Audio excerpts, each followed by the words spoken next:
This is what it sounds like when you hijack the opening of the podcast, of the Split Screen Gaming Podcast.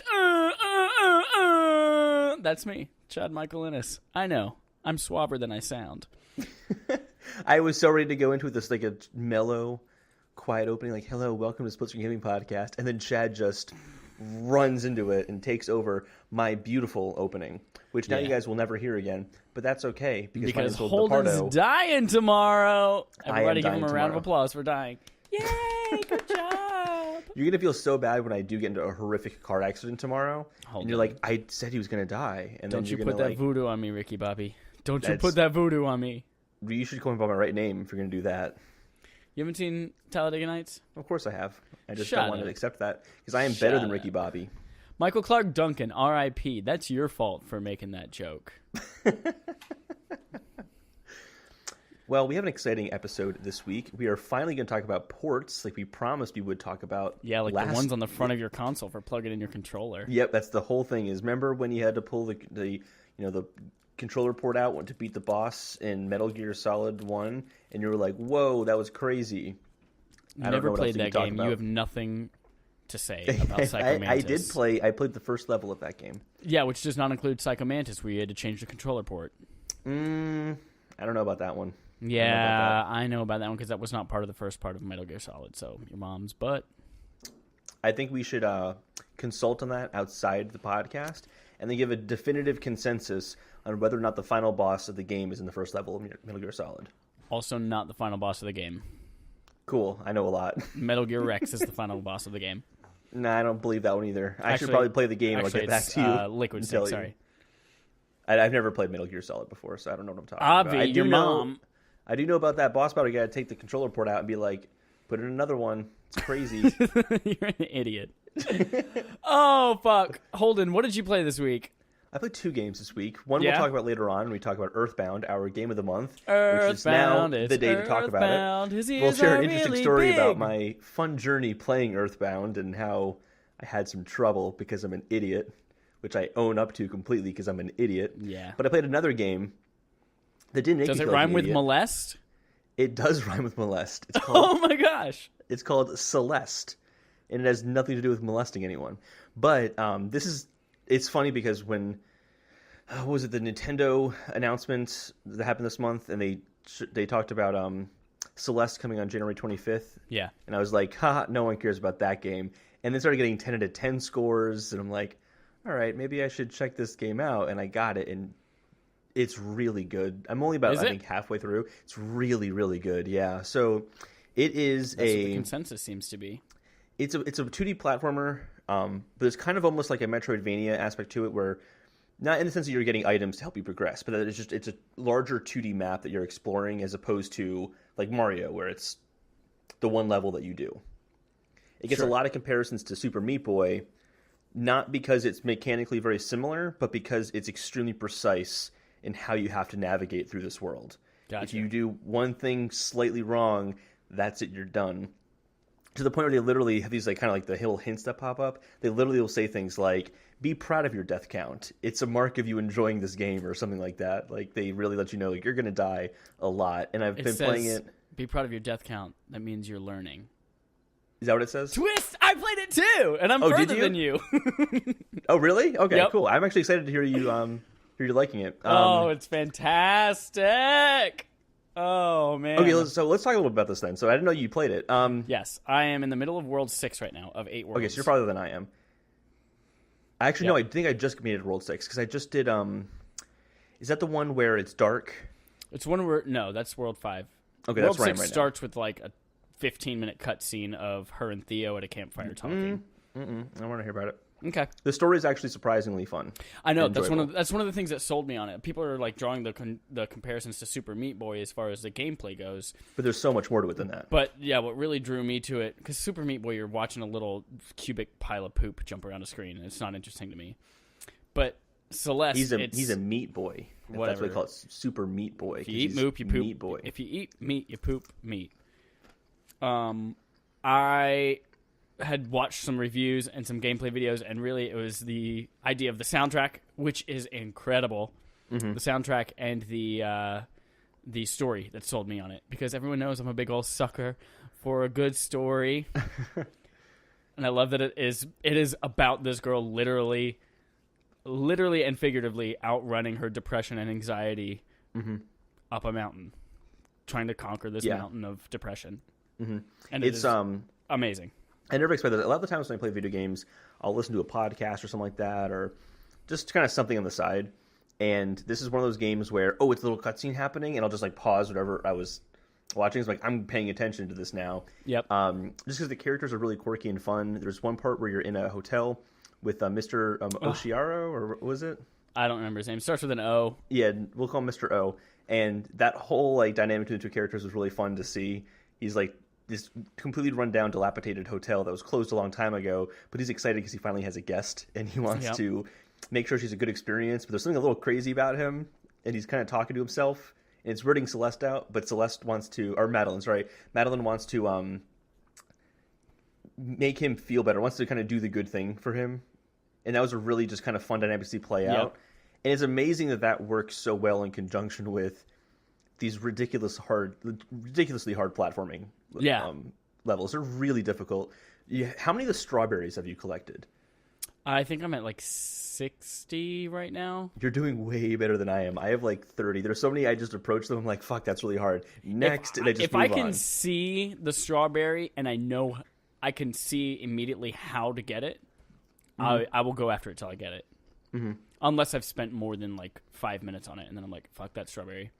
But I think it's so brilliant about the gameplay is that while it is this bigger map you're exploring, it is very much split up into screens or rooms. Yeah. And when you die, it's so quick and immediate to reload back at the beginning of that. So it is all about dying, learning from your mistake, trying it again, dying, learning from your mistake. Absolutely. As opposed to like Bloodborne, where you're spending 3 minutes between loading scenes for dying and you're punished. Well, so like you don't have to go back that far. Like you can get back to where you were after you died within 3 seconds. Like it doesn't take that long.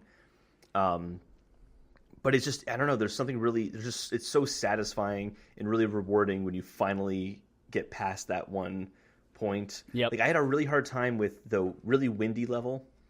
Oh yeah, that was fun. It was fun, absolutely. But there was these little bubbles you could go into, and they would shoot you in a certain direction. Yep. And then it would re-up your boost ability, or dash ability.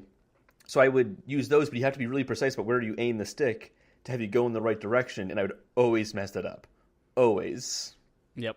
It was super, super difficult, but always never to the point where I wanted to stop playing. Because like the strawberries were the only things that were so hard to get that sometimes I backed off. Yeah. They did a really good job balancing that. Like you make this game as hard as you want it to be, and it's already really hard. Yep. If that makes any sense. Yeah, I like that. You can, like, the controls are not hard. There are 2 things that you do, 3 things. You jump, you dash, you climb. And they keep building off of that too. Yeah. They always add something new. You can do the main game just regular. You can even do an easy mode just if you want to do the story. Yeah. And you have like infinite dashes so and stuff like that. I did not do the assisted mode, but have you tried to do it? No, I haven't. When you go to do it, the developer literally tells you should probably play the game originally for the first time, see what you think, and then you can start tinkering. Because you can kind of control. It's not just like we're making the game easier necessarily. You can control certain aspects of the gameplay that you decide will make the game easier for you. Yep. I haven't really experimented to see what those are, but I remember them talking about you're changing how the game mechanics work to make it easier for you. So I'm assuming things like, and this is just I think I saw a video, and I think it's just like you have unlimited dashing. Yeah, unlimited dashes, things like that. So you really can't die if you can just dash up all the time. There's no stamina for climbing. Mm-hmm. Yeah. And then on the other side of the spectrum, you have what I call Holden Departo mode, where it's just punishingly difficult for the sake of being punishingly difficult, and you do it anyway. Where you have the strawberries, which are like puzzles and hard to get, and then you have hidden B-side tapes, which unlock I haven't even hard those are not versions of the Holden mode. world. Those are anti-Holden mode. I get to those and I'm like, fuck it, it's one of those rooms have gone. I have 2 B-side tapes. I haven't actually tried them out. Congratulations. And then you have like secret, Holy like shit. really hard to find things like the hearts. Have you found a heart yet? No. I found 1 blue heart. So yeah, you can make it as simple or as hard as you want, and it's awesome. It's really great. I'm kind of surprised that lost my train of thought for a second. Oh, I'm surprised they offer that assist mode kind of stuff, considering how hard the game already is. Yeah. Like, it's already so hard, I just can't imagine that the assist modes would do that much. Because, like, there are levels where there are spikes that come out of the floor, and they're everywhere. And you have to be so precise with your jumps and your dashes, and when you go into a bubble to dash you somewhere else, you have to be so precise with all that stuff that I don't know how much an assist mode could really help. It's also, sorry, in one of the videos I watched, not only do you have, like, the unlimited dashes, it also seems like it's much slower. Like, everything moves a lot slower, so it's easier to aim and things like that. That just sounds boring, because part of the fun is kind of how fast-paced it is. I don't know. Like, I also haven't played That's it. also what makes it hard, too, yeah. Yeah, it's what makes it hard. I guess also, too, like, I'm not the kind of person who would want to do that. Right. I want to play the game as it was intended to be played, and then, yeah. As it was intended, and then you want to go back and do it naked with 3 hearts and try to beat the final boss without getting hit. Try to get to the end of any level without dying once. That'll be a fun one to do. Yep. Oh, I died again. Got to restart all over again. Did you find, I think it's in World 2, the Pico machine, the Pico 8 with the original game on it? Oh, no, it was in the hotel. No. I guess I've been exploring as well as I thought I was. There is a computer in the third world. How many hours have you played in this game? I've only played 4 hours. I think I've played about 4 hours. Then you're just better than me, I guess. The hotel level took me like 58 minutes to complete. Mm-hmm. The hotel was a hard one. Yeah. But there's a little computer you can go on, and this game actually, it's made by the developers of Towerfall Ascension, and which was originally an Ouya exclusive. But they created this game in a jam session, so they split up into teams internally, and they're like, hey, let's spend like a week making ideas for offshoot games, and you can actually play the 30-level game that they originally created, and that is some brutally hard stuff. Most of the hotel level was spent playing that little computer version, the Pico 8 machine. I have to look for that. That sounds really cool. I like that kind of stuff, those kind of Easter eggs. Yep. This is actually exciting, because I was kind of thinking, like, this is a really cool game, but it seems like it's about this really tight gameplay and this small little story, and that's it. But it sounds like there's a lot of smaller stuff and kind of hidden things to find in the game, which that's exciting. It's very, very cool. Yeah. That's awesome. I like it a lot. I was going to make a point about the game. I don't remember what it was, but I'm just super excited to keep playing it. Oh, yeah. What system did you get it on? Nintendo Switch. Okay. You were talking about PS4 potentially. What made you switch to Switch? That is exactly the type of game that I would have loved to play on Vita. Mm-hmm. But since it's not on PlayStation Vita, not that I know of. I can see it coming to Vita at some point, though. I don't think anything else in the world is going to come to Vita. I mean, obviously, yeah, there's going to be some stuff. But games that come out on Vita still sell well. That's the type of game... They do, but that's the type of game that I want portable to play on the couch or in my bed or on lunch breaks and things like that. It's not going to have any visual upgrade on the PS4 right. that the Switch couldn't already handle itself. Right. And it's things like smaller, like things that are not graphically intensive. Like, I play all my JRPGs handheld. I play, like, Earthbound. I did all the Final Fantasies I had on my Vita. And then, like 2D platformers. Those are the kind of things I want handheld. I did play it for maybe about an hour on the TV, and it looks great there, too. I haven't touched the TV at all. It's been all handheld. I did it with the Pro Controller. That's why I just wanted to see what it was like with the Pro Controller. One thing I don't like the HD Rumble while in handheld mode with the Joy-Cons on the side of the Switch. Oh, I like it. I feel like it's just straight up buzzing and it's obnoxious. But if you take kind the of Joy-Cons the Joy-Con off, HD Rumble to begin with. The HD Rumble is a lot better than the Pro Controller, hands down. Well, even if you take off the Joy-Cons and just have them both kind of handheld there, then that's a lot better too. That's what I mean. Like when it's handheld mode, it's just like a loud vibration, really. No, I mean when you have the Joy-Cons separated and the screen on the table, and you're playing like that. I get what you're saying. I'm saying that the loud vibrations that you were just complaining about is noticeable when it's in handheld mode. Yes, we're saying the same thing, Holden. So why did you just mention then the dock? I don't know.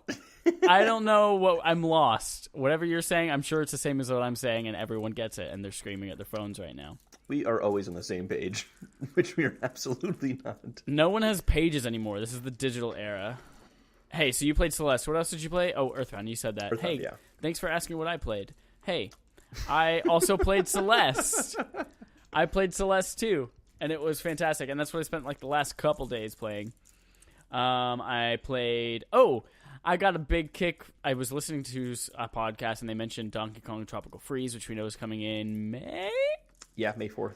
And I got a big old boner for Donkey Kong Country again. So I went to my SNES Classic, played Donkey Kong Country for an hour, got to the 4th world of that. There are very few things in this world I know as well as I know Donkey Kong Country 1. I don't know all why those that's little so secrets. strange to me. Like, Donkey Kong Country was a game that was never on my radar, ever, God, until it was so good. Maybe the past 2 years. I know all the secrets. I know that if you, like in the first Minecraft level, or minecart level, if you the first jump Minecraft, in really the ahead of its very time. beginning, if you jump over the barrel and fall off the cliff, then it shoots you right to the very end of the level. I know like all the little secrets like that. That game's good. That game's real good. I can't played it fucking for wait about for like Tropical Freeze. 45 minutes or so when I got my SNES Classic, because I just played a little bit of everything. Yeah. Good game. It was fun. Very tight controls. I'm going to be polite here now. What else did you play, Chad? Because you made fun of me for not saying it earlier. Well, I was eating a sweet potato fry. I played the Surge. So I got to the third world in the Surge. I did play a little bit of that too, but not as much as you. Yeah. So you keep going. That's going to be our game of the month next month, though, still, right? It is, yeah. Absolutely. Yeah, so I got to World 3, played just a little bit, and I said, hold on. Save this for February. Play some Celeste. Rhymes with molest. Celeste is the name of the mountain, not the name of a person, so it's okay if I make molest jokes about Celeste. You can't molest a mountain, so it's not offensive. That's right, unless it is the mountain from Game of Thrones. And then you can molest the mountain, although he'll probably kill you first. Don't know what you're talking about because I don't watch Game of Thrones. The mountain. From Sure. Game of Thrones. The mountain. Don't know what you're talking about. He's like the number one power lifter in the world. He's a rogue athlete. Oh, okay. The mountain. From Game of Thrones. Oh, now I still don't know what you're talking about. See, I just had to third it. Oh, okay. I think that's all I played. Hold on, let me check my list. This is what I've been playing: Celeste, Donkey Kong Country, The Surge, Earthbound. Oh, I didn't play Earthbound this week because I already beat it. Because I'm good. I actually did play one more game, but it was a game I forgot to mention last week. Oh. Yeah. I got excited about Dark Souls, so I started playing Dark Souls 2 because I still have not beaten that game, nor have made it very far. And I've progressed farther because I really looked this up. I shouldn't say I found it. I looked it up to help me out in playing this game because it's fucking annoying. There's a mechanic where every time you die, you lose a percentage of your health, your maximum health. And there's a ring. It goes down to 50%. So you'll be at a point where you die, and if you're at 50%, and there's very few items that will bring it back up to full again. But there's a ring you can get that will stop it at 75%. So I got that, and now I'm progressing a little bit. But the game is... I'm actually not enjoying it nearly as much as I enjoyed Bloodborne and Dark Souls 3. I think it's simply because I started with Bloodborne, and Dark Souls 3 took so much from Bloodborne that what I think of as a Souls game is a little bit skewed than what people who have played from Demon Souls, Dark Souls, then Dark Souls 2, and then got to see, the change in the gameplay with Bloodborne and Dark Souls 3. That's one of my concerns with Dark Souls Remastered. Yeah, I'm having that concern myself. The Surge, there's a way to block, and I never block while I'm playing the Surge, but I remember it's like, oh yeah, in Demon Souls, that was a huge thing, learning how to block and then do I can never remember how to say this word, riposte, like basically a counterattack after you block. No, I don't remember. RIPOSTE. That's the name that they called it in Demon Souls. But then I was like, oh yeah, when I fucking play Dark Souls, shield is a big part of it. I'm going to have to learn how to block again. Yeah, I'm a little concerned because the game is held in such a high regard, but I just had this feeling that I'm not going to be able to enjoy it as much as I enjoyed playing Bloodborne and Dark Souls 3 for the first time. Right, because you love to run in there and get your face raped. Oh, totally. That's exactly how I play those games. It does not work in Dark Souls 2. You cannot do it. I'm literally, whenever you play it, on the couch beside you screaming, Holden, heal yourself! Holden, heal yourself! And you're just like, no, I'm just going to run in there and smash these guys in the face. It's so much fun. That's also why Dark Souls 2 is harder, is because I don't mind if I die and I have to do it again. Whatever, that's fine. I get more blood echoes or souls, and I level up faster. But in Dark Souls 2, you lose your maximum health, so it's really dumb to be doing that because you have to be more careful and methodical. And fuck that, I don't want to do that. I want to just play my way. It's fun. I'm actually. I'll say this. Just maybe I'm crazy here, but I don't think I'm actually that bad at Bloodborne and Dark Souls 3 even though I play that way. No, you're not. You're just careless. I'm just so careless. You have so much to live for. But I've also, the only three stats I really boost up are strength, stamina, and health. Man, you're all about that stamina. Oh, I have tons of stamina. I have a ridiculous amount of stamina. So I can run forever, basically, at this point. Like, just from the beginning of the level all the way to the boss. I can just run the whole way. And stamina doesn't impact me. Yeah. I'm a boss. I'm a boss. So I played a little bit of that. But... Do we talk about Bloodborne? Not Bloodborne. God damn it. I love that game. Do we talk about Earthbound now, or do we do that after the news? I don't remember. How do we do Game of the Month? It's been a whole month. I think we always made it the last thing we talked about, but I don't care. Let's talk about it now. Let's talk about it right now. I'll put my notes from It's Earthbound. my money, and I need it now. Call JG Wentworth. So 877 cash now. Let's do the disclaimer I have an beforehand. annuity, and I need cash now. Call JG Wentworth. I need to do my disclaimer. What if we were sponsored by JG Wentworth? I don't think you're going to like the way you look. I guarantee it. Joss A. Bank. I know that's Men's Warehouse. Shut up. So, Earthbound. Or as my note says, Eastbound for some reason. Eastbound and Down. That's why. That was an okay show. I never saw it, but I just thought of that for some reason because you said that, and I don't know. Kenny Powers. Anyway. I remember him feeding his baby lettuce in a backpack. So, disclaimer here. So I made it.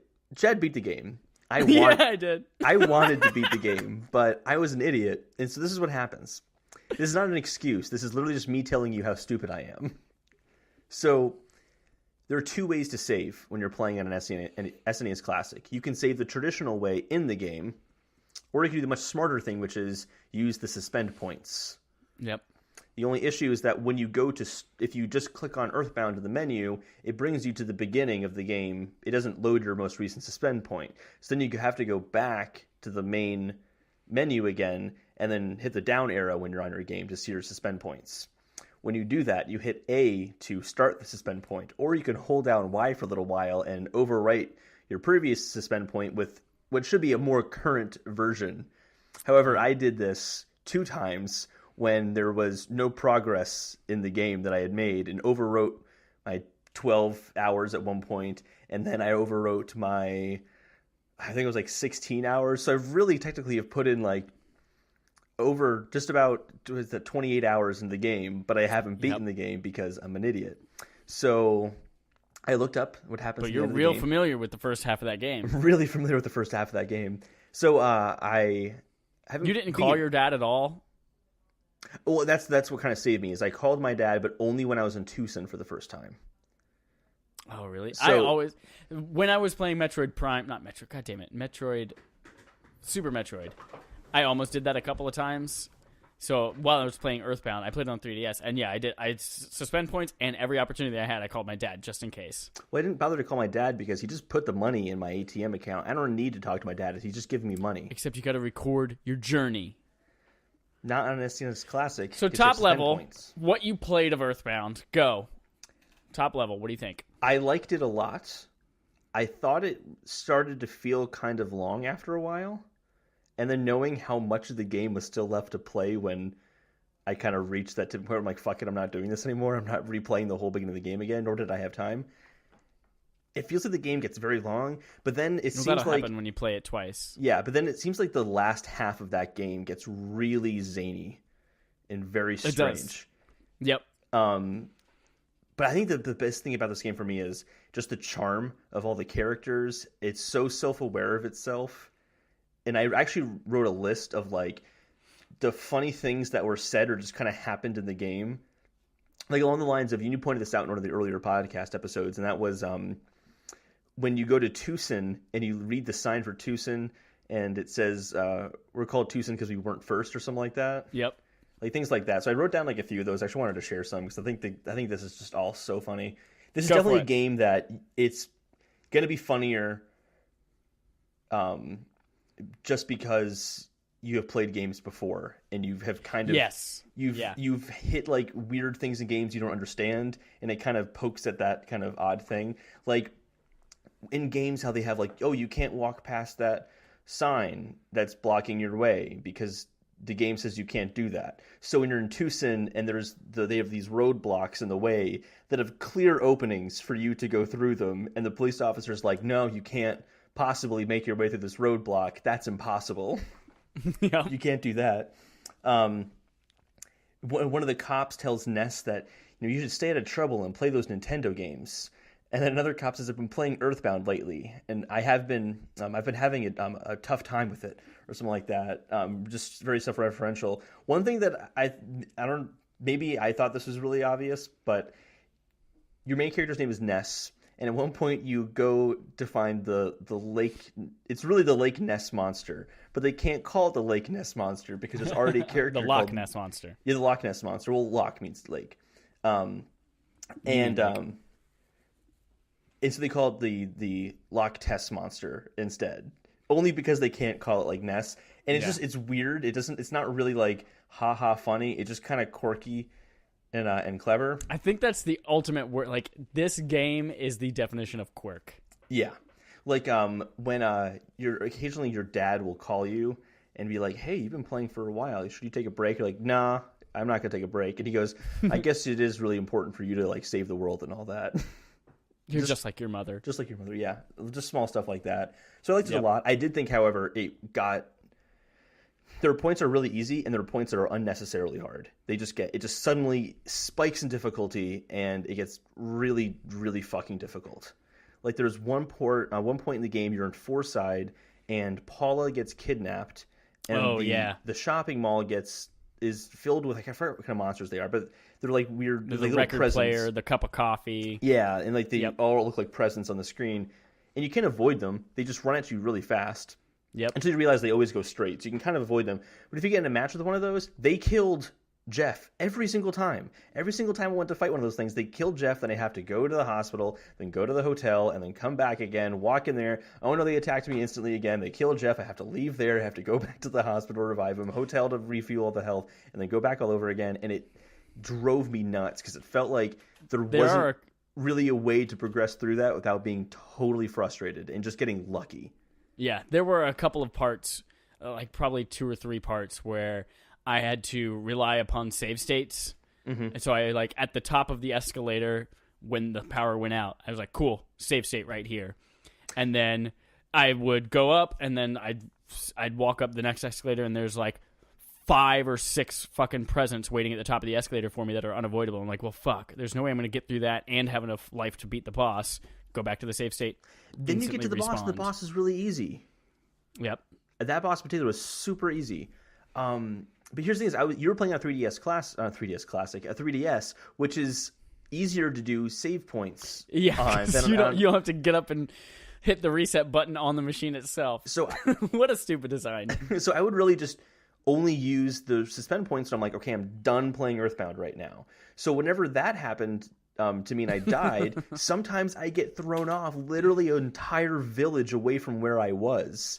Like, I was in Threed, right? Mm-hmm. I was in the desert and I was fighting the mole monsters, right?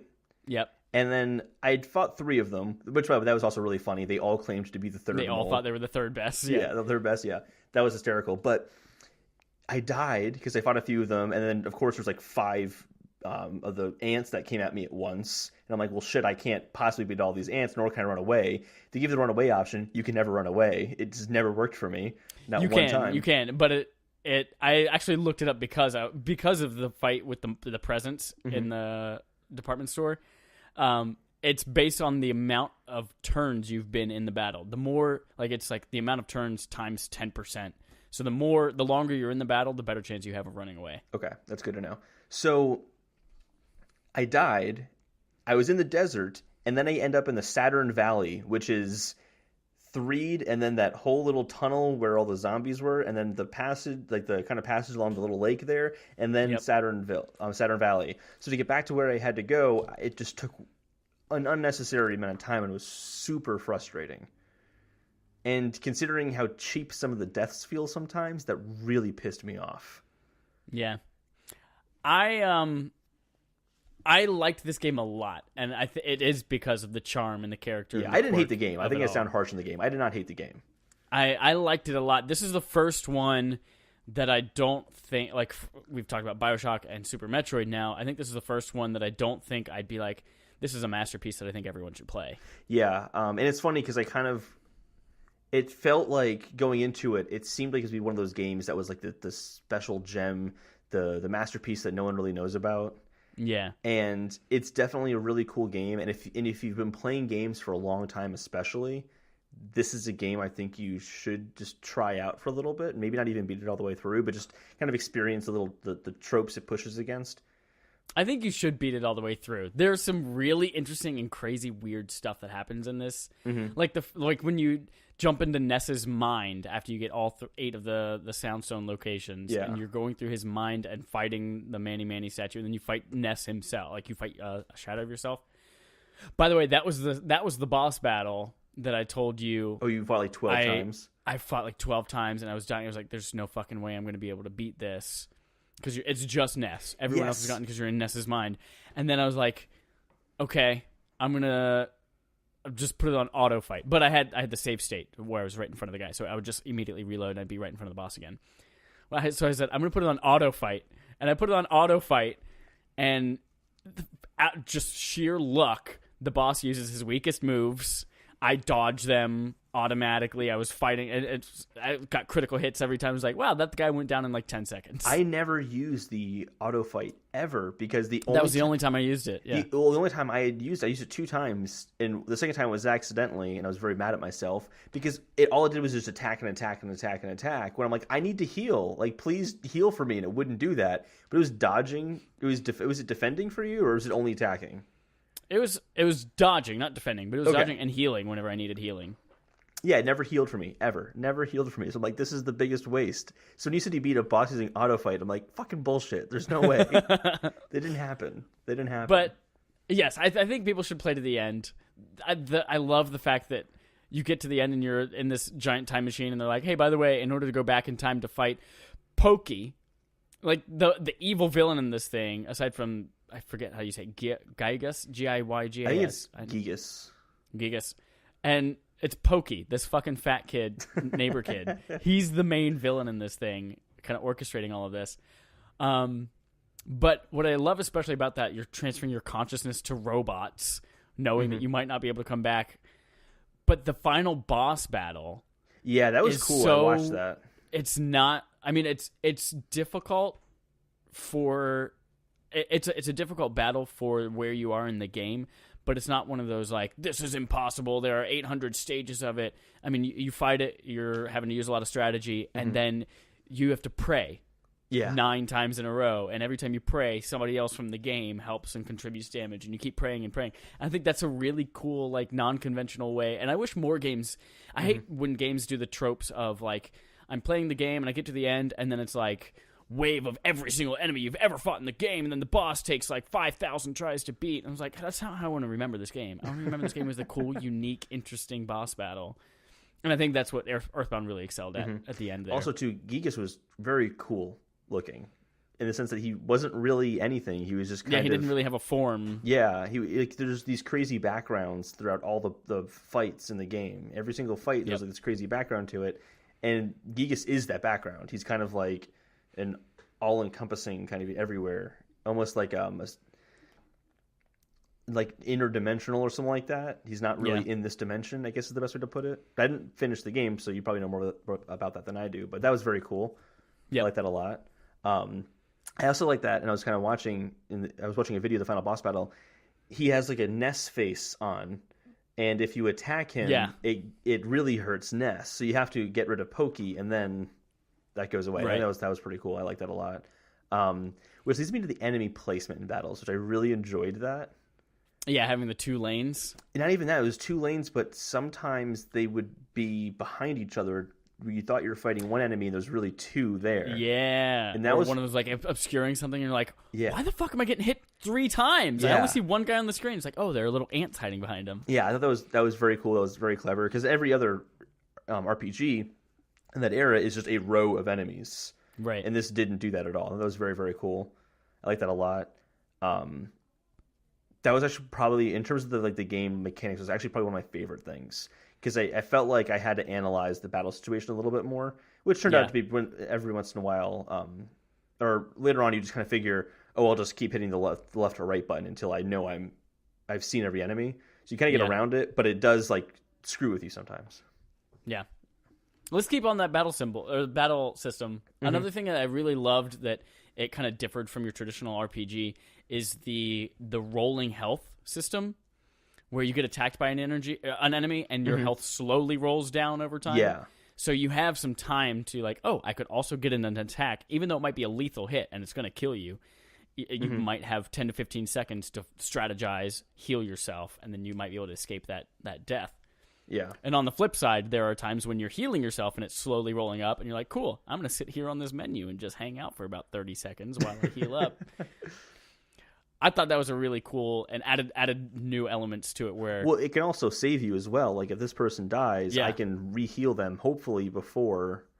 And it'll there were several times when that happened where, like, somebody did a big attack that killed 3 of my party except for Ness. And I'm like, cool. Because Ness had way more health than everybody else. Way more health. Especially whenever Ness beats himself, he powers up a lot and he like doubles his health. He has like 500 psi points, and so I would like let them continue attacking, and then I would by the next turn they would be almost dead. Ness would heal them all. I think that was a really cool mechanic. One thing, something I don't think we've seen anywhere else since. I don't think I've seen that in before either. One thing that I didn't quite understand about the battle system was how when you die, you come back and you have HP, but your psychic points were always 0 when you came back. And so if you ever died, your psychic points were always 0, and there are almost no items that. I don't think that's true. Yes, it is. If you die in the game, no, because I would be able to. Because I would revive. What's her bitch? Paula. I would revive her. I'm talking if all of your party members die. And you get a game over. Oh, I never had that happen. Yeah, I never because you'd always use because I'm your too good. Point, yeah. And save states, yeah. So that was a little frustrating because then you would end up like when I was in the valley area, right? And I forgot to re-heal, which would bring up the psychic points in the valley. I just kept going, and I ended up fighting some enemies. And Paula was useless because I really couldn't use any of her powers, which is what makes her stand out above Ness. And I felt like she was kind of useless then. So I don't understand why they didn't have you refill health and psychic points. It didn't make any sense to me. You can get these things called PSI caramels, and they would let you re-up only 20. Yeah, but it would only be like, 20. And then you could also use like Psi Omega, Psi Magnet Omega, and that would drain Psi points from everybody as well. Yeah, but if you don't have any psychic points, you can't use the Magnet ability. The Magnet ability is 0 PP. Oh, is it? Okay. Yeah. I never used it once. Which you obviously never used. Yeah, I never used it once. There's also the butterflies around that you can capture that way. Man, those butterflies saved the shit out of me sometimes. Yeah, absolutely. Because there's points where there's a long stretch between you and your goal. Yeah. And you have to... The battles can be pretty difficult when you have them one after another. Did you ever find any success in avoiding some of those battles? Oh, yeah. That's tricks. Another thing that I liked as well, that the RAM in those days was not enough that they could keep up with the enemies if they were off screen. Yep. So you're like, oh, I'm coming across 3 guys huddled together that I know I can't beat right now, or I need to save my energy. Then walk away, and then walk back, and they're gone. Or they've turned into a trash can. Or you walk back up again, and now there's like 10 of them. Yep, and then you walk down again and walk back up until there's none. Yes, that was definitely something that became helpful. So this is one thing that was kind of... not a great thing, turned out to be a good benefit at times, was if there was a tree, you had to walk like clearly around that tree. You couldn't walk too close to it because it would kind of stop you. But there was also a great advantage when you didn't want to fight an enemy, and you could just get him to like walk too close to the tree so he got stuck, and then you would just circle around the tree and head back up, and then you're done. You avoided him completely. So that was pretty helpful sometimes too. Which is, I think that avoiding is necessary to get through some of these areas. Yeah. Especially when you walk... I didn't feel like I was... aside from those times when, like, gameplay-wise, they took, like, what Paula was kidnapped or Ness was by himself, I didn't feel like when I had my full party that I was underpowered at all, even though I avoided a lot of battles. There were a few points where I felt a little underpowered, but I also fought a lot, too, so I don't really know... Yeah. I mean, that's also part of a JRPG, is the grind. Yeah, totally. One thing I did like a lot is when you you beat a boss and you have to walk back through the level again, and all the enemies are like scared of you and they like cower away. That was hysterical. That was so great. That's another thing I loved about this game too. When you're clearly overpowered and you just walk up to an enemy and it's like, I'm not even going to bother you with this battle. You won. Here's a cookie. Yep, and then you get like 1 XP. Yep. Yeah, that was really funny. Yeah, just filled with really clever things like that. Yep. I thought it was really funny. First of all, the characters. The fact that you have this martial artist named Pooh, I think is hilarious. And then these other people have like you have normal names like Paula and Jeff, and it's not like some crazy Japanese name that you would normally see at the time, but it's hi, my name is Jeff and I'm a video game character. And then you see Pooh.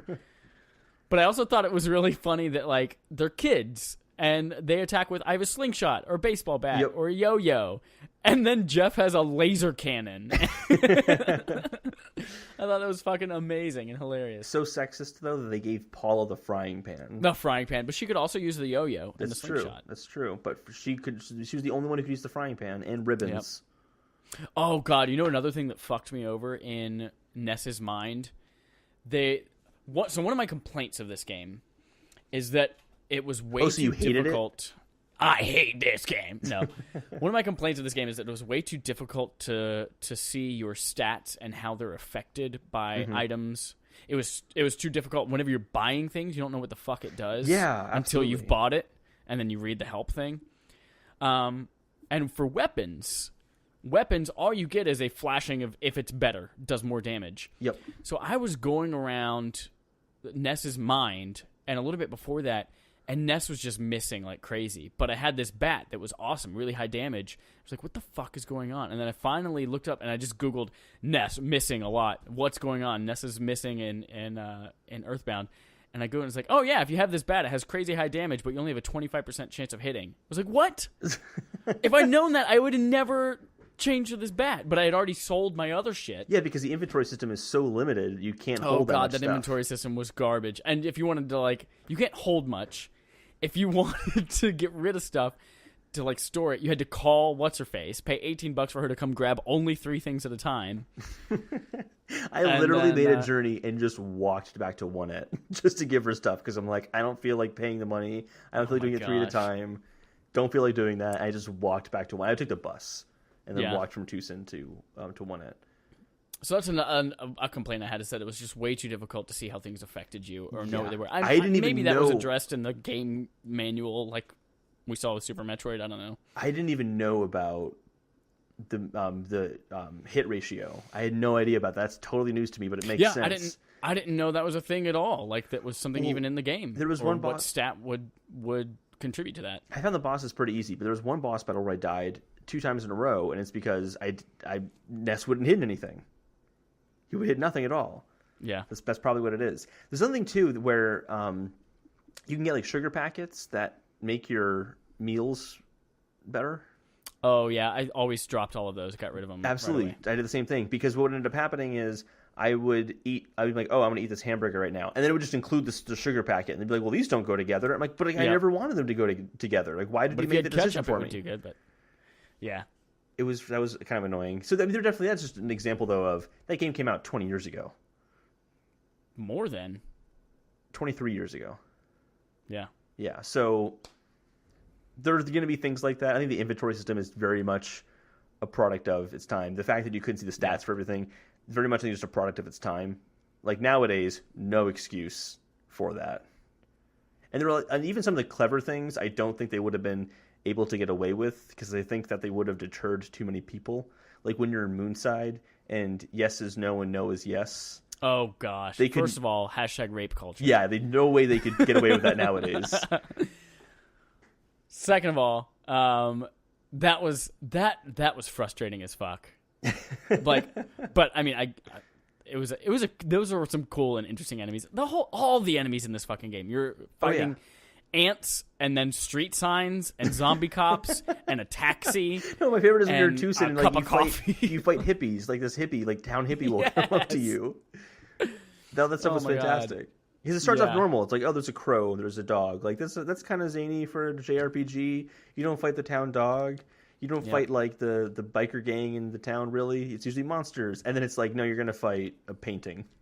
You're going to fight a Salvador Dali clock. Yeah. That was really great. So, yes, this game has a fuck ton of personality. I would love to see what a modern interpretation of this looks like what this series means in a modern setting. I want it to maintain the art style, though, and I want it to still be like that 2D pixel art. I kind of think it would be something very similar to that. Yeah, I don't want like a 3D Earthbound. I don't think that would work at all. Yeah. If there's a game that nowadays I think draws parallels to this almost... It's more irreverent, but I think, honestly, South Park.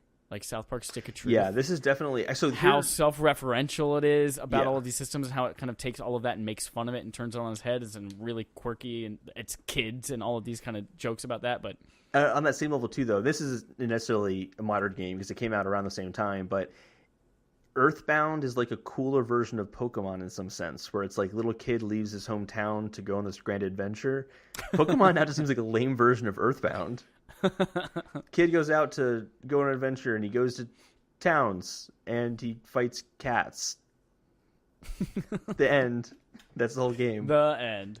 But I did get I don't know about you, but did you get like a Pokemon vibe? But not in the sense of like going out and catching Pokemon and like that whole collection aspect is obviously not in this game. But did you kind of get that like the sense of adventure you get from a Pokemon game of little kid leaving his hometown? You didn't get that at all? No, I guess it's just I've played so many JRPGs that's just like pretty standard. I guess so. JRPGs. Yeah.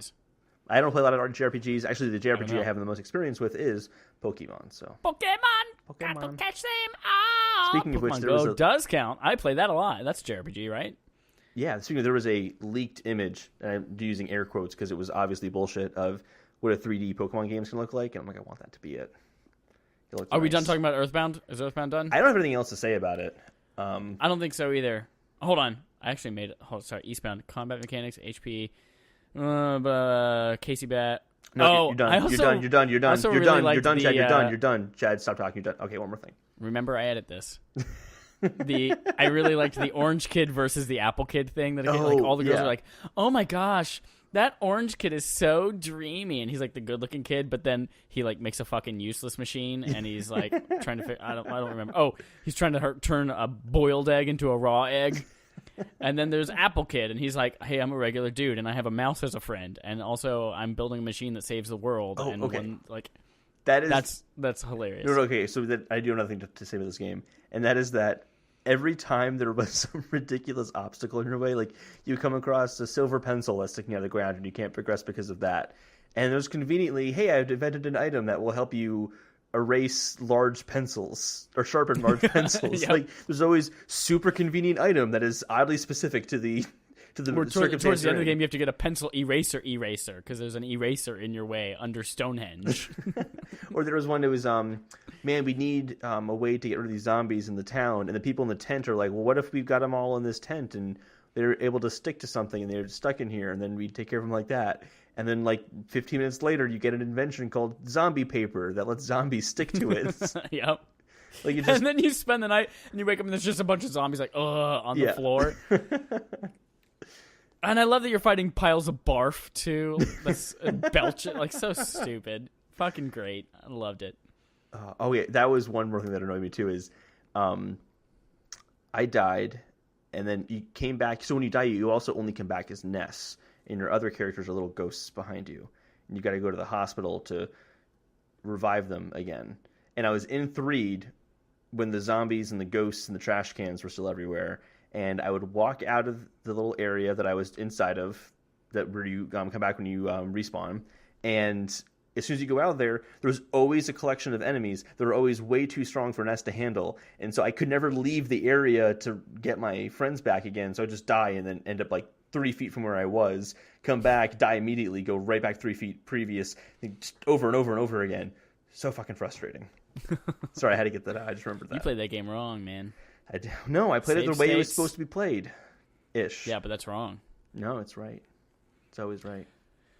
So Earthbound, great game. I don't think it's for everyone, but it was, I enjoyed my time with it a lot. I don't think it's a masterpiece like the other two so far we've played, but I would agree, yeah. It's a good game. It's not a great game. In the sense of, like, great, like, incredible. Like, BioShock and Metroid are great games. This is a good game. and it's only. I would game... absolutely, in a heartbeat, play Mother 3 if it ever came over. I think it will.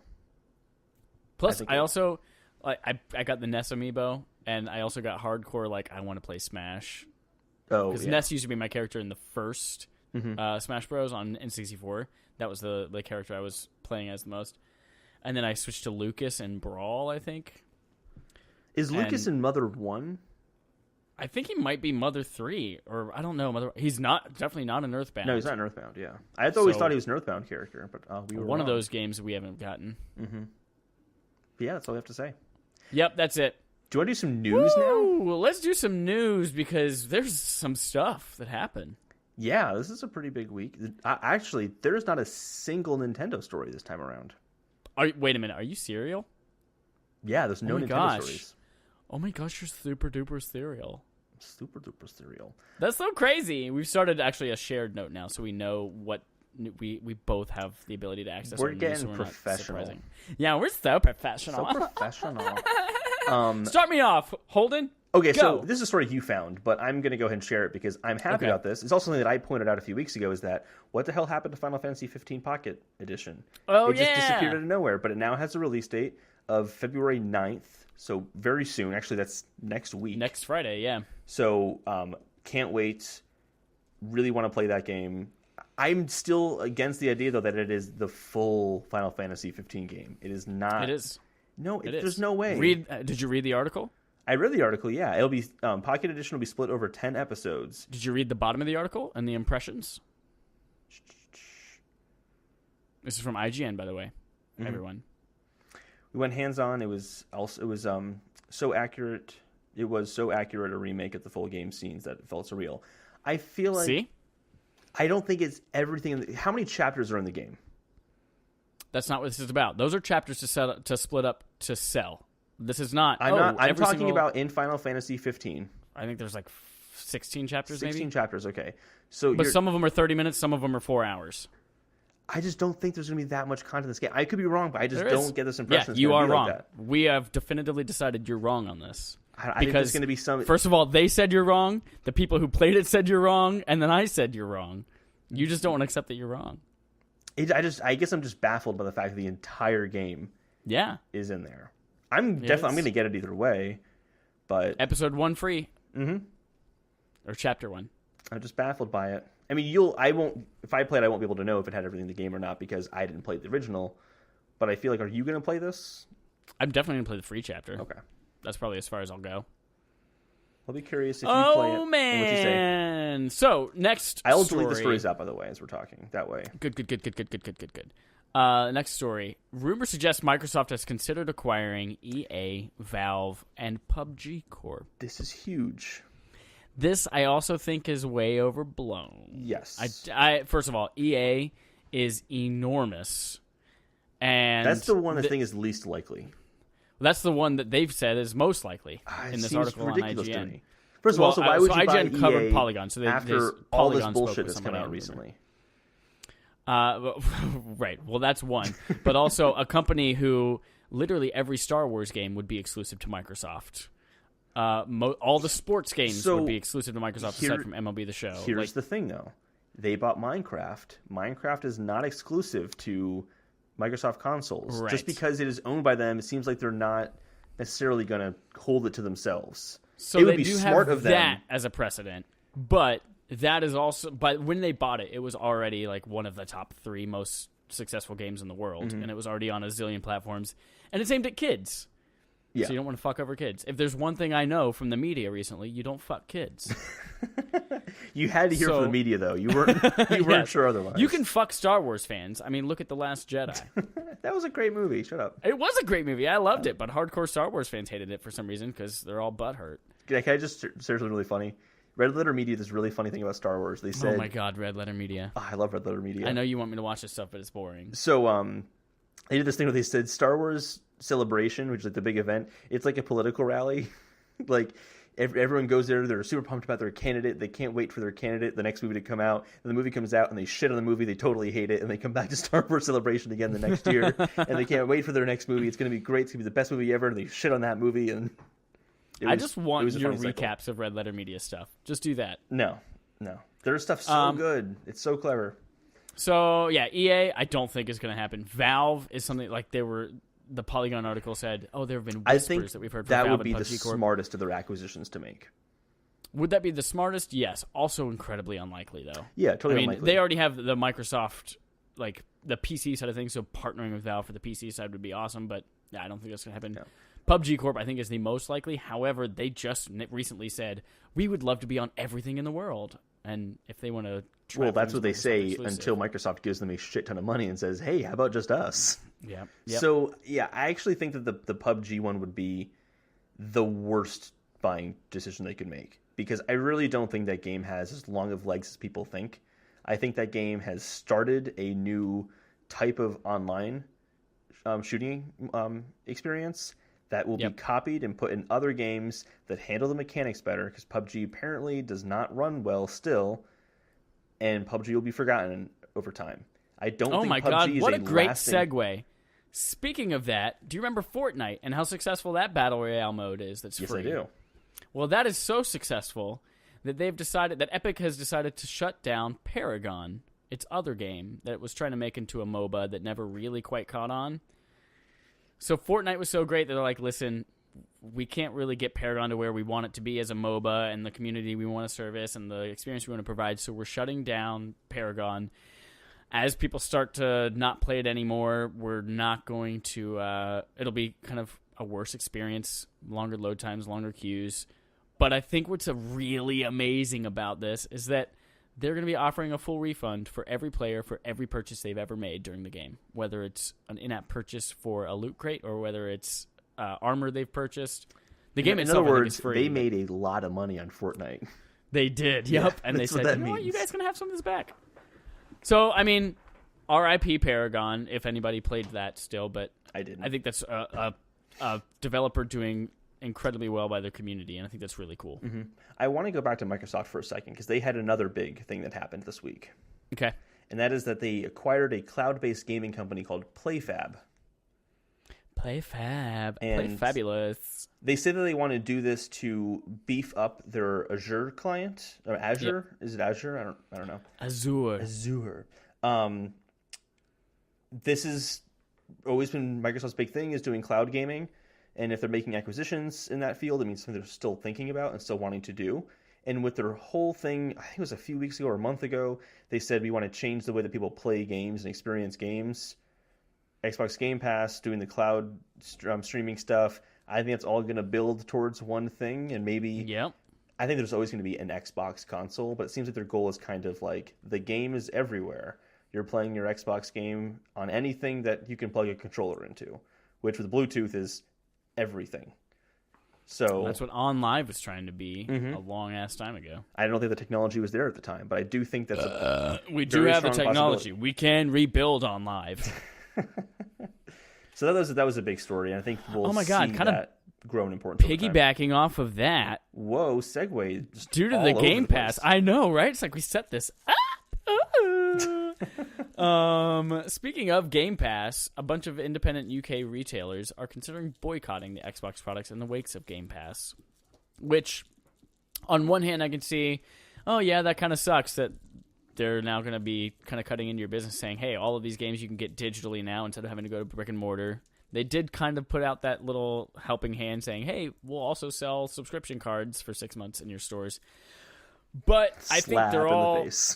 but I think they're all... They're being babies up about in arms. They're being babies. I mean, honestly, this is something they've seen coming for a decade now. Digital gaming is nothing new. If they weren't planning a business model for this an inevitable future, that's all on them. They've got to be learning how to evolve, and this is an inevitable future. So it's, I mean, it's something that's happening. It's like it doesn't impact when people got upset. What does it not impact? It doesn't impact Microsoft if these guys start boycotting, saying we're not going to sell your consoles anymore. No one's going to say GameStop doesn't sell Xbox anymore. Well, I guess I'm getting a PlayStation. If they want an Xbox, they'll just go to the Best Buy. That's probably within 10 minutes of the GameStop they're going to buy it at anyway. Or Amazon.co.uk. Or Amazon.com. Like, there's so many avenues to buy a video game console that aren't a specific video game store that the video game stores are making themselves irrelevant when they don't have to be. Yep. They're just being babies. Being big old babies. Being babies. Big old babas. Hey, you read a story now. I want to share 2 non-news stories of the week. Oh, 2 non-news. 2 non-news stories of the week. One is that the Gran Turismo series creator says he's already working on the next Gran Turismo game. Whoa. You mean he's not sitting at home drinking Diet Coke watching Stranger Things? He's doing a job? Here's a little, like, you don't even have to have any inside knowledge to know this. When PlayStation 4 came out, they started working on PlayStation 5 immediately. Nintendo is probably already working on the successor to the Switch. When Final Fantasy 15 is done getting made, because they're still adding content to it, they'll already be working on Final Fantasy 16 because companies want to release their products as soon as possible to make money. This is so non-news, it's not even funny. The other one is that Atlas, the people who make Shin Megami Tensei and Persona, have sent a survey out and asked fans if Persona 6, if they would like it to be on which consoles they'd like to see it on. PS4, PC, Switch, other platforms. People are going, oh, the next Persona game is going to be on Switch. No, it doesn't mean that. It means they're going to see if there's interest in it, and they could still decide, yeah, you know what? There's still a lot of people who want it to be on PS4, so we're just going to do that again. Doesn't mean anything. Or it means PS3. Absolutely nothing. Yeah, or PS3. It blows my mind that Persona 5 still came out on PS3 this year. Did it really? Like, I heard it was going to, and then I'm like, no, there's no way. It was only recently announced for PS4. Well, that means it can run on a Switch. It means it's definitely going to be coming on a Switch, right? It means it's coming on a Switch because it can run on there. Oh, I'm just being sarcastic because I know anytime it's like, wait, it was on that console. I wasn't on the joke. No, you weren't. Yes, they was. So that's just non-news. Just because a company's asking if you would be interested in this doesn't mean they're actually going to do that. Right. Maybe they'll do a Persona specifically for Switch or something like that. I don't know, but this story does not mean that. Hey, you want to know something that's definitely never coming to Switch? Ooh, what? Monster Hunter World. Yeah. Have you been reading the reviews and what people are saying and the They're impressions saying it's of this incredible. Game? I kind of fucking want to play it. I say that, but I feel like I've heard this with Monster Hunter before, and that this is the one that's like accessible for people. I know, right? That's what everybody always says. Not accessible. I don't know what's happening. Man, it is getting some good buzz. It looks really good. So it does look good. Shipped 5 million copies in 3 days, which is incredibly impressive. But yeah, if there's ever been a Monster Hunter game that would push me over the edge, I think this is it. No, if I didn't already spend a lot of money on gaming already, and I have Shadow of the Colossus coming out. Yeah, I was going to say, I have another Monster Hunter game I want to play, and it's called Shadow of the Colossus. Yeah. Which is also getting great reviews. I might pick it up when it first goes on sale, Reviews open up for that today as well, and it's getting stellar reviews. That's getting some fucking great news. People are saying it's the best port of all time. Ports, what? What? What are we going to talk about? We'll talk about that. Yeah. Ports, parts, farts. Sega is apparently publishing a brand new narrative IP from the Heavy Rain designers. That does not mean Quantic Dream is making it. It means the people who worked at Quantic Dream at that time. Right. It is something Night is the name of the studio, but it's people who worked on Heavy Rain and Beyond Two Souls. Interior Night. That's it. Mm-hmm. But Sega's publishing it, which, they make some pretty good games, and they also make a lot of trash games. So they do. But I don't know what that means. It's also going to be a narrative game, which means it's going to be a single-player game, which means it's not going to have loads of microtransactions. You know what else was a single-player game? What? Sonic Forces. And that was brilliant. Well. It was brilliant. Well. Great game. Was it, though? No, it wasn't. No. No. Here's another little kind of not non-news story, but something to be expected. Last week it was rumored that Anthem was being delayed till 2019 and that the pressure was on. EA has officially confirmed Anthem is delayed till 2019, and part of the reason for that delay... Oh my god! Part of the reason for that delay is to make room for Battlefield coming in October of this year. So there will be a new Battlefield experience this year. No surprise there. No, they do that every other year. They've always done that. Yep. That's not a surprise. I think that's actually kind of smart, because if you want to release a new franchise, doing it in the busiest time of the year for games is the worst way to do that. Yep. It's the worst way. So I think this is very smart of them. Like Horizon Zero Dawn would never have made the statement it did if it came out in like November or October. Just keep saying that over and over again. Just keep saying Horizon Zero Dawn. That game wouldn't have made the statement it did if it came out in the fall. Your fall. Because it came out... Frozen Wilds came out in the fall. Yeah, but it had already been established at that point. Loved that shit. It was established at that point. I'll establish you. well, I'll establish myself by saying a news story, which is that Facebook announces a pilot program for a game streaming Twitch competitor. Dumb, won't take off. Just like Facebook stories, no one wants it. There's like everything Facebook has done that's not Facebook itself. No one wants Facebook Marketplace. I do think that there's something notable to be said here and I was seeing some other talk about this, not necessarily a news story, but just op-eds and things like that about YouTube is not going to be the main place for video content anymore because Twitch is making big leaps into it. And Facebook actually does have a big video following.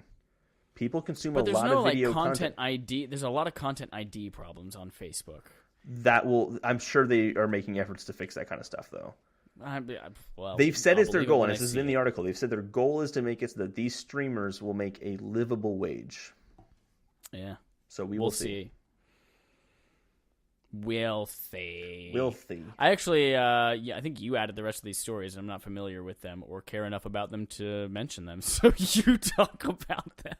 I think there's only a few left that Oh, there's the Sega All Stars Racing that Sega. You know about that one, yeah. So there's a kart racer that is a globally known IP that's being made at Sega, and people think it's a Sonic kart racer game. You had just told me before the podcast, though, that they've already denied this. Yeah, a couple hours ago they denied it. That it's... So, not going to happen. The other one is Killer Instincts. The developer of Killer Instinct is making a new game called Extinction. That was announced at E3, I think, and that's coming out in April 10th now. And this game looks... Wait. Is that the one with the giant monsters? Yeah. And you're fighting... They said it's a crossover between Shadow of the Colossus and God of War. Oh yeah, this one actually did kind of look pretty cool. Yeah, it did. It looks like it could be fun. Like any game, it could be total trash when it ends up coming out. But I'm curious to see how this game does. I can't play it because I don't have an Xbox. April 10th. Is it Xbox exclusive? Actually, I don't know. Is it? I think Iron Galaxy. Yeah, well, Killer Instinct was definitely Xbox exclusive. Yeah, that's why I'm assuming it's Xbox exclusive. Microsoft. If not owned, is Iron Galaxy owned by Microsoft? Is that one of the first parties? I believe so. We're talking out our ass. Well, I think that's all the news stories that we have. I don't have anything Cool. else. That was the news brought to you by Nudes. Nudes read the news. That's Nudes. So now we're going to talk about... That's our jingle for news. What I think is actually a very important topic. Oh, Holden, wait. You didn't tell me about this. What are you talking about? What are we talking about? What is so important? Ports. Oh, like USB ports?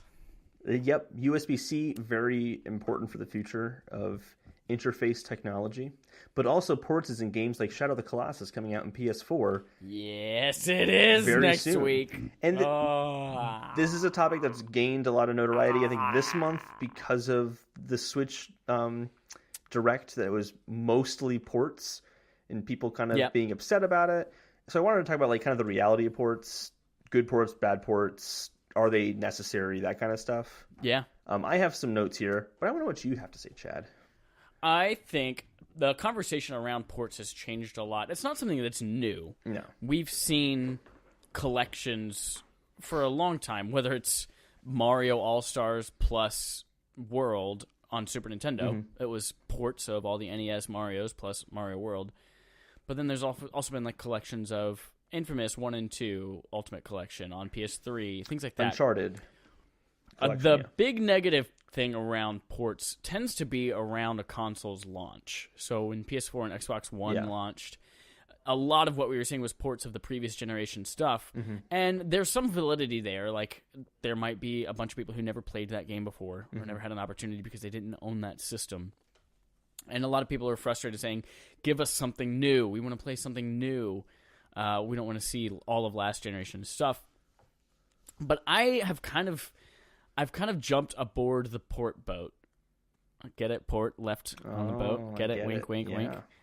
I've jumped aboard the port side of the boat for a couple of reasons. Isn't you enjoy ports? And I think they're good. One, because they're quick and easy for a developer to, especially whenever they're learning new architecture. Exactly. I think that's one of the most important things to know, To take an established IP, they don't have to worry about creating a new world and characters and dialogue. It's just about, how do I make a game run on this new architecture? Yeah, and having an existing game to work with makes the process a lot easier. And then they can make money, a lot of money, which fuels new games that they can release. Right. So that helps to fund their next new project, like a new IP. Mm-hmm. So that's one reason why I'm totally for ports now. And a second reason is actually for game preservation. Yeah, this is a big one. And this topic will also change over time as generations go away, but it's definitely important.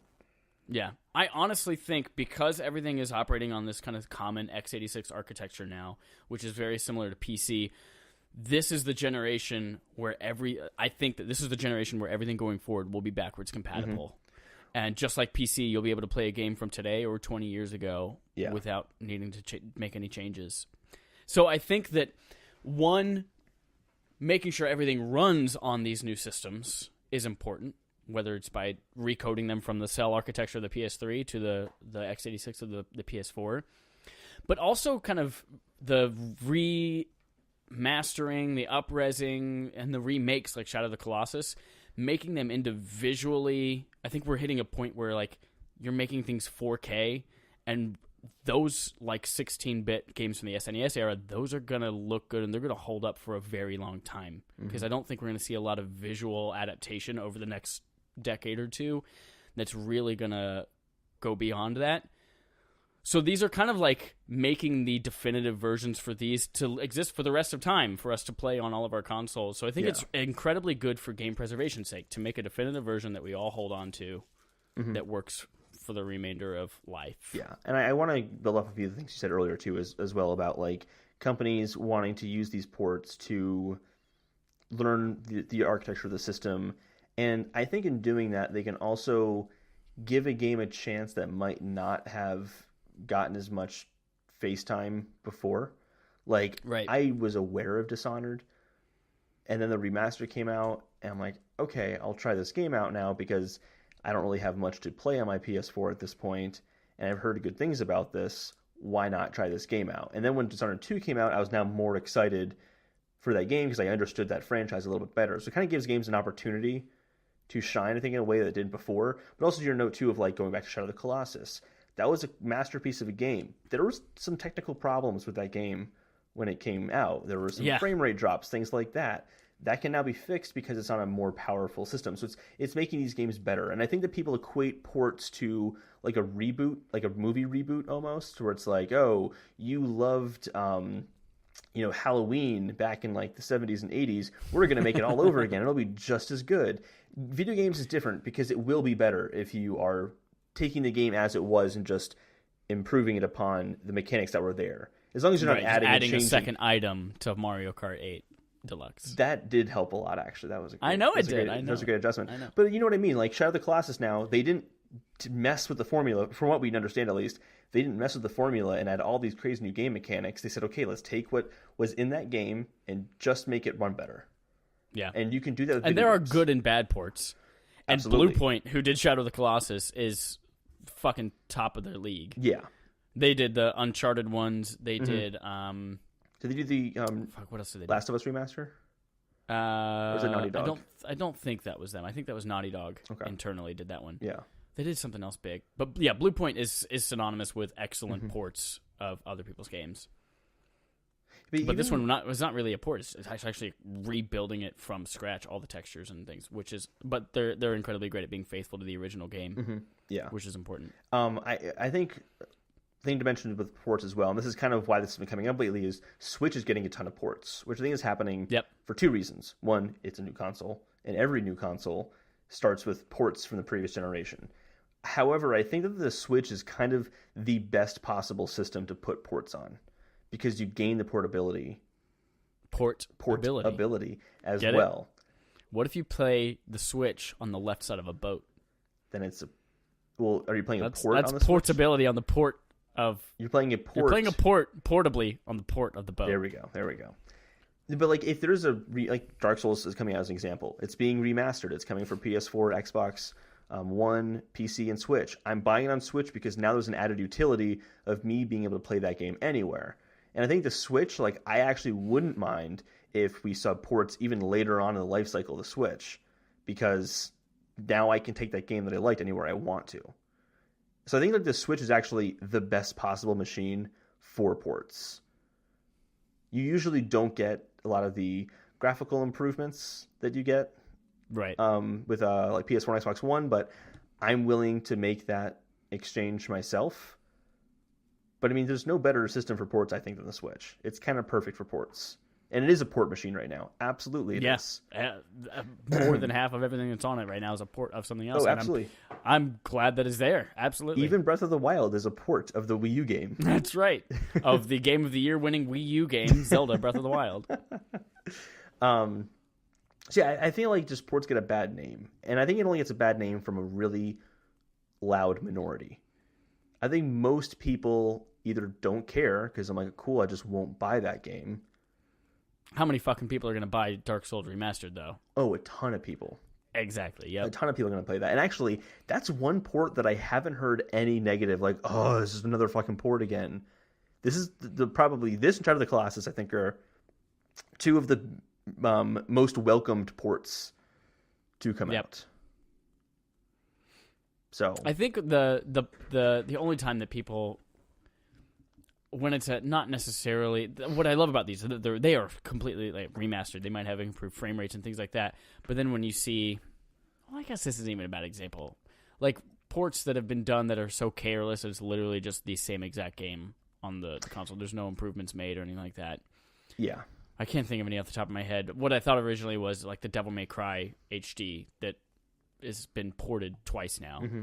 It's just the same port that it was over now, but it does have like upscaling to 4K. But yeah, I think another example of ports that is really positive is like if you look at Resident Evil 4, that was a GameCube exclusive when it came out, and it was so popular, and the GameCube wasn't the best-selling console, so it came to PS2, it came to Xbox, and it came to literally every system after that because that game director cut his head off. That game is fantastic. It's really great, and it's a game like go to the whole historical side that should be played by everybody. But I don't think that game would be nearly as notable as it is now if it was only on GameCube and was never ported to PS2 and Xbox. Yep. Xbox One and Wii and PS3 and PS4 and Xbox 360 and Xbox One and iPhone. And iPhone. They came to iPhone. That game came everywhere. Those are ports I don't like. Is they're like, we're going to take this console game and put it on an iPhone because that always works. Rockstar is notorious for that. There are so many like Grand Theft Auto games. The only San Andreas and the only one that works well, in my opinion, is Chinatown Wars because it's a 2D game and doesn't require precise 3D controls. Well, that was also like originally a 3DS game, right? DS game. Yeah, which is just hysterical to think that there was an exclusive Nintendo Grand Theft Auto game. But yeah, I want to go back to your point as well on the historical aspect of ports as well, because there are games like Mario Galaxy and the Metroid Prime trilogy and Skyward Sword that were Wii games, and the motion controls is going to be really hard to maintain going forward because you don't have the Wiimote and Nunchuck anymore. So it's harder to port that to a PC. Like a lot of the ways that games get saved historically is for historical reasons is pirating them and keeping them on PC. But with those kinds of games, it doesn't really work.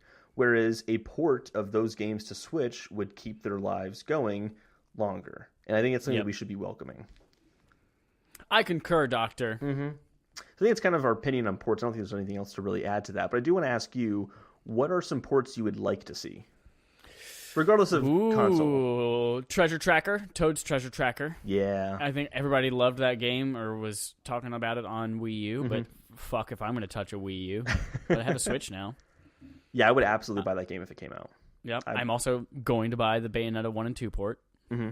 I'm not going to, but I appreciate it's there because I know it's a very popular or has a big cult following. Yep. I would love to see a port of Mother 3, obviously. Oh, Metal Gear Solid 1. Now, why the fuck does that not exist other than the original PlayStation 1? Or when you mean port, do you mean remaster as well? Like up-resing and redo the graphics? Doesn't have to be. Yeah. But I would like to be able to play that game anywhere aside from a PlayStation 3, like aside from using a PS1 Classic, which you can only play on PS3, PSP, and you can't do that on a PS4? Original. No, you can't play PS1 games on a PS4. It can't handle the power That's it. of a PS1. And you technically can only move that game, the PS1 Classic, to the Vita if you have a PS3 and you move it over USB. Like, you cannot download that game from the PlayStation Store to a Vita for some reason. That's like a PS1 Classic. So that's hysterical. They did the Twin Snakes remake on GameCube, but you can't play that anywhere else. But yeah, I want that game. They've released so many Metal Gear Solid collections and remasters that I'm so surprised that one's still left behind. Yeah, the HD collection was 2, 3, and Peace Walker, right? Yeah. Yeah, I know some stuff about That's Metal what Gear. I want. Despite what we talked about earlier, I know some stuff about Metal Gear. I know a little bit. Yeah, you do. I know a little bit. Yeah, you do. Thanks for asking what stories or games I would like, Chad, to be ported. Because I would also I don't care. That was it for this week, everybody. I would like Captain Chow Treasure Tracker as well. I think that's one that I never played it on the Wii U. Even though I had a Wii U, so I never played it. Absolutely would buy that game. Metroid Prime Trilogy. I want that on the Switch, considering it's going to be coming to... The fourth one's coming to Switch. I think that Metroid's one of those game franchises that is really, really incredible and really, really unknown to a huge amount of people, that a remastered collection, 3 games for the price of one, would be huge, I think. So I really want that, even just for myself.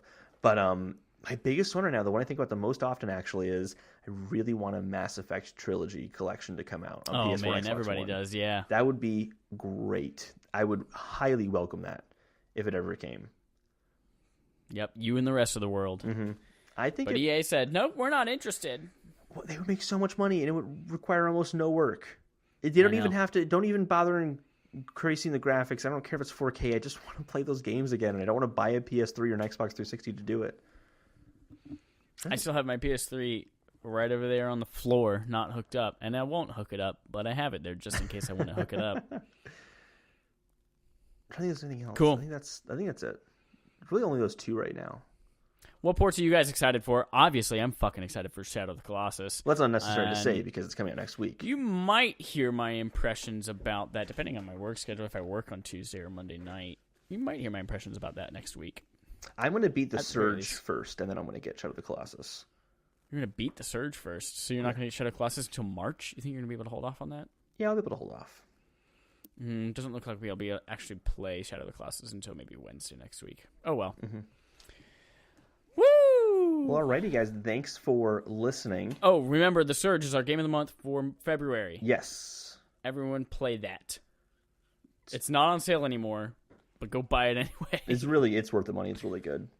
It is. Okay, toodaloo. Bye-bye. Bye.